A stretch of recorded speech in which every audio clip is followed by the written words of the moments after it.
I made beef hand pies made out of puff pastry. They have seasoned ground beef and vegetables. They're crunchy and full of flavor. Let me show you how I made them. So first I had 2 small carrots. I took out my chopper and I chopped up my carrots into really small pieces. Now it ended up being about a half a cup. Now right here I have a medium-sized potato and I'm going to do the same thing. I'm just going to chop it up into small pieces. Now potato always starts to turn brown right away, so I filled up my container with water and I'm going to soak them in water until I need them later. Here's my hot skillet. I'm going to add a little bit of olive oil, and now I'm going to start browning my beef. Now this is ground beef. It's a very lean ground beef. If you choose to have the 80-20 ground beef, it will have a little more oil, so at some point you're going to have to drain it. I'm adding my onion and my garlic, and I'm going to let them cook for about 3 minutes.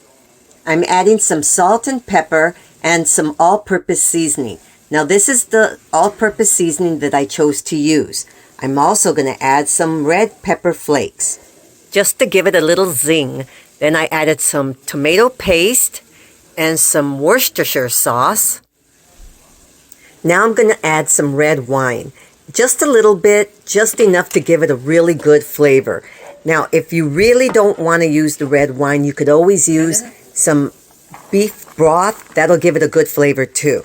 So I added my potatoes and my carrots and some dried thyme, and I'm going to give it a good stir. And now I'm going to add some all-purpose flour, and that's just going to pack all my ingredients together. So now I'm going to mix everything together, and I'm going to lower my heat to a simmer, very low. Okay, I'm going to cover this, and I'm going to simmer it for 20 minutes until all of my vegetables are softened. After the 20 minutes, everything should be cooked. I'm going to set it to the side and let it cool down. Now I'm going to start working on my puff pastry. The brand I like usually comes frozen, so you have to let it thaw out. So what I like to do is I get my rolling pin and I just kind of roll it out just a little bit bigger than what it is. And then it does come folded, so you will see lines on it. I will take a cutter. You can use a pizza cutter or something, or even a knife, and just cut along those edges. You're going to make 3 squares on top and 3 squares on the bottom.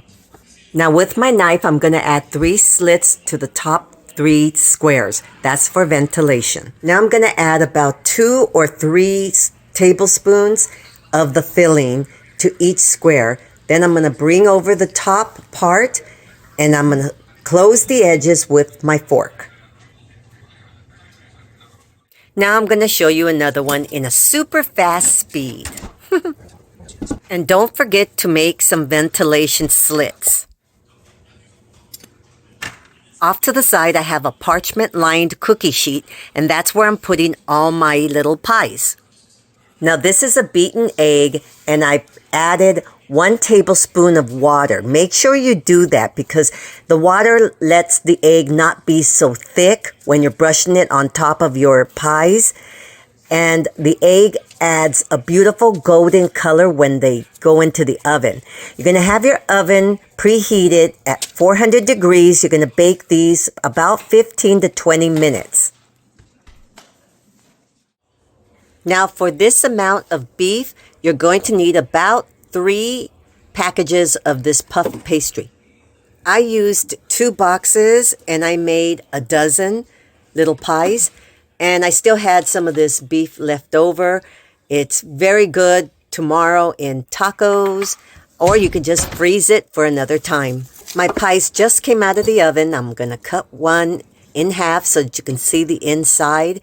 Ooh, they came out so good, have a lot of flavor, and they're crunchy yet soft, and these are just the perfect little dinner. So these are my beef pies made with puff pastry. Thanks for watching.